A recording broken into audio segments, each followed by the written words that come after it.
Hai, aku kembali di konten YouTube ini. Kayaknya kalau nggak salah aku posting sekitar 1 tahun yang lalu deh terakhir. Kayaknya. Oke, hari ini aku kembali ke video ini karena aku gabut dan nggak bisa tidur. Currently ini jam 3:19 pagi. Mari kita mau ngobrol. Jadi hari ini kita mau ngobrolin apa? Hari ini aku pengen di sesi gabut hari ini kita ngomongin soal buku. Walaupun di video terakhir aku juga ngomongin soal buku ya. Cuman hari ini aku pengen ngobrolin soal buku ini.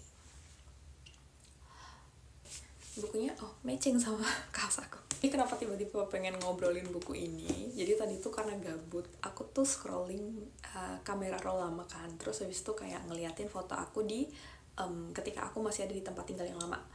Karena kemarin aku habis pindahan, jadi kayak aku baru sadar bahwa di waktu itu aku dikelilingi sama hijau-hijau. Dan aku gak tahu ini satu cocok lagi atau bukan, cuman aku ngerasa bahwa I was more like glowing something like that, aku gak tahu, pokoknya seperti itu. Terus karena teringat dengan hijau-hijau itu, aku jadi teringat sama buku hijau ini karena bukunya warnanya hijau dan isinya juga hijau. Jadi ini buku ini judulnya adalah Subseronsai, alias hubungan yang kehutan-hutanan. Oke, ini agak aneh kalau ditranslate dalam bahasa Indonesia ya. Tapi pokoknya ini maksudnya adalah hubungan yang bersifat seperti hutan. Seperti itu judulnya. Buku ini tuh adalah buku esai yang ditulis dalam bahasa Korea oleh seorang pemandu hutan. Aku baru tahu bahkan bahwa ada profesi di dunia ini yang namanya adalah pemandu hutan. Yang itu basically seperti pemandu wisata, tapi yang dijelaskan dan diturkan itu adalah hutan. Aku kepikiran ya, betapa itu sangat menyenangkan. Aku baca ini jujur loncat-loncat ya. Dan buku ini tuh hangat banget menurutku. Hangat yang bukan kamu ditutup selimut, bukan yang kayak gitu. Hangat yang nyaman gitu loh, yang kayak kamu lagi jajan ciki bareng sama teman-temanmu, terus hahaha tanpa khawatir ada ujian ataupun apapun kayak gitu. Hangat yang seperti itu. Ini buku ini kayak gitu. Terus aku suka buku ini tuh mulai dari judulnya, karena tadi dia bilang Subseronsai, yang ini tuh kayak ngasih satu sense tertentu gitu menurutku, kayak hubungan yang kehutan-hutanan gitu. Yang jujur aku nggak nemuin padanan istilah atau ekspresi yang tepat dalam bahasa Indonesia. Cuman ya menurutku dari judul dia sangat oke. Terus habis itu kalau kita lihat covernya juga, ini kayak elemennya kayak bagus banget. Jadi kayak dia ada kucing, ada si cewek, ini adalah penulisnya, si ibu pemandu hutan yang menulis buku ini. Terus di sini mereka dikelilingi oleh pohon, yang mana pohon ini pasti umurnya juga udah tua banget gak sih gitu. Terus karena buku ini unsurnya warna hijau dan ada kata hutan dan ada kucing dan ada cewek satu gitu sampai situ ada hutan, aku suka banget sama buku ini sejak kesan pertamanya. Kisahkan soal keseharian dia sebagai pemandu hutan di salah satu hutan di Jeju, namanya Hwansangsup gitu. Nah, buku ini sebenarnya bukan satu bacaan yang berat gitu, dan bahkan bisa dibaca secara loncat-loncat seperti buku esai pada umumnya. Nah, kalau misalnya di breakdown bagian isinya itu dia terdiri atas 4 bab. Bab 1, bab 2, terus bab 3, bab 4. Nah, tiap babnya ini dia dikasih judul berdasarkan musim. Jadi bab 1 itu spring, habis spring kan summer ya, bab 2 summer, bab 3-nya fall, terus bab 4-nya adalah kyoe. Dan tiap babnya itu dia kayak punya satu subjudul gitu. Kayak spring itu adalah Hamke Supen Kondensai Supesomadan Saramde. Kayak beliau cerita soal orang-orang yang beliau temui selama memandu di hutan, ya termasuk pengunjung yang itu ya, yang beliau pandu. Terus di summer itu adalah Subsairo Kota Bomyeon Supeltonge Alketuen Sengakdel. Kayak itu ngomongin soal pemikiran-pemikiran yang akhirnya muncul selama beliau memandu atau kayak menghidup sebagai seorang pemandu hutan itu. Terus habis itu di bagian kal alias di bagian fall itu adalah supesal sanen tungane hamke heton itu aku tungane iyagi. Ini yang agak lebih random gitu sih, kayak cerita-cerita pokoknya yang selama beliau menjadi pemandu hutan atau kayak beliau hidup di hutan itu. Terus habis itu di bagian winter nanti adalah supesal santanen gori kam. Jadi kecem santanen kot itu kayak satu gap yang muncul antara hidup di hutan dan hidup di bukan hutan gitu ya, di hidup yang perkotaan dan dekat dengan keramaian kayak gitu. Oke, itu untuk breakdown isinya. Aku nggak ngerti sih sebetulnya ini bukunya bestseller atau enggak gitu, aku nggak ngerti. Cuman di sini tertulis kalau misalnya si ibu pemandu ini bahkan sudah muncul di beberapa acara TV nasional di Korea gitu. Terus ya, jadi gimana aku ketemu sama buku ini? Jadi waktu itu tuh aku sedang ada di satu perpustakaan di Korea yang baru buka cabang baru gitu. Kalau kalian pada tahu ada satu perpustakaan yang ada eskalator terus dindingnya penuh sama buku. Itu ada satu perpustakaan namanya Byeolmadang Dosokwon gitu, dan awalnya itu cuma ada di Seoul kan. Cuman kayak kemarin tuh mereka habis buka cabang baru gitu di daerah Suwon, dan kayak anak FOMO ya, jadi kita datang dong ke perpustakaan yang baru itu.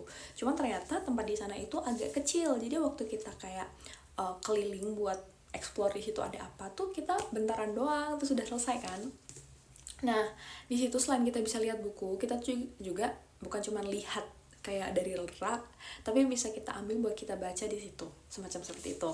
Nah akhirnya kita mau pilih dong buku bacaan apa yang harus kita baca gitu.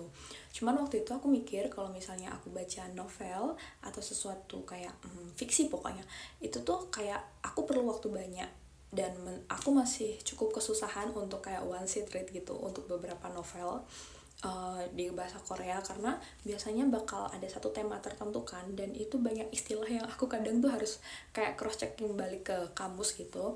Ataupun kalaupun enggak, walaupun bahasanya gampang, kadang masih kayak butuh waktu lama karena bukunya kan biasanya tebel-tebel ya gitu. Akhirnya aku nggak memutuskan buat baca fiksi. Nah pergi dong aku ke rak yang dia bagian soal esai. Karena kenapa aku pilih esai? Karena esai itu kan pertama bahasanya lebih ringan dong, karena itu tentang keseharian aja. Terus yang kedua, kalau esai itu bisa diloncat-loncat biasanya bacanya, jadi makanya aku ke rak bagian esai. Nah buku ini waktu itu kan kelihatannya gini ya. Nah aku tuh kayak tertarik karena warna hijaunya tuh kayak sangat primer gitu, sangat mentereng gitu. Terus waktu aku baca judulnya di sini sub serongsai gitu, ada kata sub di situ, ada kata hutan. Terus kayak oh buku apa ini, apakah ini tentang hutan gitu pikirku. Nah akhirnya waktu aku tarik, oh sub serongsai ternyata ini kayak aku baca brief gitu ya, itu dia ngomongin soal orang dan hutan gitu, yang menurutku tuh kayak ngomongin soal interaksi manusia tuh kayak selalu menarik. Nah aku lupa bagian mana, tapi waktu itu ada satu kalimat yang jadi satu hook gitu buat aku. Ada di kalimat itu tuh si penulis ini beliau ngomongin soal ketemu bagian ini. Jadi penulis ini tuh ngomongin soal pertemuannya sama satu pengunjung nenek-nenek yang umurnya sudah 96 tahun. Terus kayak beliau kayak terkesan gitu gimana dengan umur sekian si nenek itu masih fit dan mau kayak exploring dan kayak semangat banget gitu loh. Gitu, tapi akhirnya si neneknya itu kayak justru beliau yang kayak justru aku iri sama umur kamu jauh lebih muda gitu. Dia bilang ya 내가 네 나이면 시집을 한 번도 다 갔겠다 이런 거. Kalau misalnya aku masih seumuran kamu, aku bakal nikah lagi gitu. Menurutku ini satu interaksi yang sangat genuine, dimana antara penulis, antara si pemandu dan juga si nenek ini kan mereka baru bertemu di hari itu kan, tapi mereka masih kayak able gitu, atau kayak mereka masih manage to give each other positive energy kayak gitu kan. Dan ya menurut itu kayak satu hal yang sangat apa ya, kayak genuine, terus hangat, positif, kayak itu manusia gitu. Nah ada satu cerita lagi itu yang soal si penulis ini ketemu sama satu pengunjung yang menurut dia sangat berkesan gitu, sampai akhirnya dia tuh minta kontak ke pengunjungnya. Nah aku lupa ini tuh kayak si usaha atau bisnis untuk memandu hutan ini tuh kayak bukan usaha pribadi gitu loh. Jadi kayak ada satu tim yang mengelola, aku lupa itu usaha keluarga atau usaha desa gitu, aku lupa, pokoknya semacam itu. Oleh karena itu si mbaknya pemandu itu nggak punya kontaknya pengunjung. Nah akhirnya karena itu sangat berkesan, dia minta dong kontak ke pengunjungnya, tapi si pengunjung itu tuh nolak. Tahu nggak sih alasannya kenapa? Jadi itu katanya kalau semacam, kalau misalnya kita bertukar kontak itu artinya adalah memperpanjang takdir pertemuan mereka berdua itu gitu. Jadi dan itu bakal kayak saling kayak seruputan nah itu kayak saling memberatkan satu sama lain gitu loh gitu. Jadi si pengunjung itu bilang kalau misalnya kenapa kita nggak usah tukeran kontak, tapi sebagai gantinya buat mereka tuh mengingat pertemuan mereka itu sebagai satu momen gitu. Kalau misalnya mereka ketukeran kontak itu kayak mereka bakal mengurangi satu esensi ataupun kesakralan dari pertemuan mereka itu. Jadi kayak akhirnya ya udah mereka nggak bertukar kontak, dan terbuktikan memori itu masih berkesan ke mbaknya sampai akhirnya dia tulis juga di dalam buku ini gitu.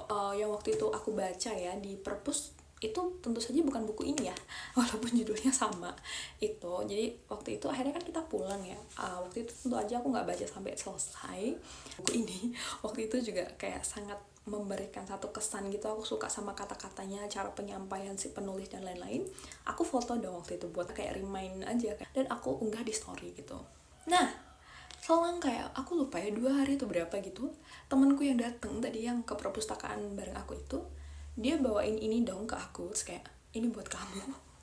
Kamu suka itu kan, jadi kayak dia kasih hadiah ini ke aku. Jadi kayak itu tuh kayak menurutku kayak beyond sweet, karena ada seseorang yang memperhatikan bahwa aku suka terhadap sesuatu, terus kayak dia bahkan manage tuh ngasih itu ke aku gitu. Maksud itu bukan masalah kayak oh aku dikasih hadiah kenanin deh, bukan tentang itu, cuman tuh kayak lebih ke ada orang yang memperhatikan gue, dan menurutku itu kayak beyond sweet gitu. Jadi kayak oh ini aku bakal inget selamanya sih kayaknya. Di situ si buku ini tuh kayak dia nggak dateng gini doang, jadi dia tuh come out with postcard. Jadi dia tuh datang sama 3 postcard kayak gini, ada 3 kayak gitu. Jadi yang pertama tuh ada kucing di pohon gede, terus ada pemandangan atas dedaunan, sama satu lagi adalah pohon teduh gitu. Ini kayak sebenarnya itu kayak kebun raya, tapi lebih majestic daripada kebun raya sih, karena ini adalah hutan kan. Sumpah ini postcardnya juga sangat harta karun gitu. Tentang buku ini tadi kalau aku baca lagi, bahkan begitu dibaca lagi walaupun aku baca berulang kali itu nggak bakal bosen gitu. Kayak pokoknya soal buku ini aku suka titik gitu aja sih. Buku ini tuh kayak bakal jadi salah satu hidden gem gitu di rak buku aku gitu, karena kayak nggak ada orang yang kepikiran akan membeli buku ini gitu. Ini bukan satu karya penulis yang kayak terkenal banget gitu, apalagi di Indonesia gitu. Kayak gitu kan. Terus kalau misalnya baca review di belakang tuh kayak dia bilang subuta tuh 아름다운 것이 사람의 인연이라는 걸 느끼게 됩니다 gitu. Bener sih, kayak ketika kita baca buku ini tuh kita bakal kayak sadar bahwa ada kayak hutan tuh cantik, tapi ada yang lebih cantik dari hutan. Itu adalah takdirnya pertemuan para manusia gitu. Dan menurutku itu kayak bener banget. Pokoknya buku ini bagus banget. Kalian yang mungkin berminat buat belajar bahasa Korea atau kayak mau coba baca buku dalam bahasa Korea, coba ini deh, karena kayak bahasanya pun kayak gampang banget buat dibaca gitu. Oh satu lagi yang aku suka soal buku ini adalah karena ini latarnya ada di Jeju. Bukan kayak bagian lain dari Korea, tapi ini ada di Jeju gitu. Kayak oh my god, itu kayak beberapa unsur yang aku suka tapi dijadikan satu semua jadi satu gitu loh gitu. Dan dia bentuknya buku, bukan film gitu, bukan cakpum yang lain, dia bukan karya yang lain, dia bentuknya adalah buku. Jadi kayak suka banget gitu sih. Jadi ya begitu, aku rambling di dini hari cuman buat ngomongin itu aja sih. Kayak oke, jadi supaya nanti Nining di masa depan gitu mungkin ya, aku pernah tergila-gila terhadap satu buku yang warna hijau. Oke, baiklah sekian gitu. BTW aku juga sebetulnya menemukan beberapa arsip ya dari kamera roll lama gitu. Ternyata pernah ngambil beberapa footage, itu perlu diabadikan dan ditaruh di sini gitu untuk diarsip. Jadi doakan semoga aku tidak mager dan segera mengedit dan menguploadnya di channel ini ya. Oke, terima kasih sudah menemani saya, walaupun belum ngantuk juga sih, kayak bingung ini udah mau jam 4 gitu. Oke, pokoknya ya sekian gitu, dadah.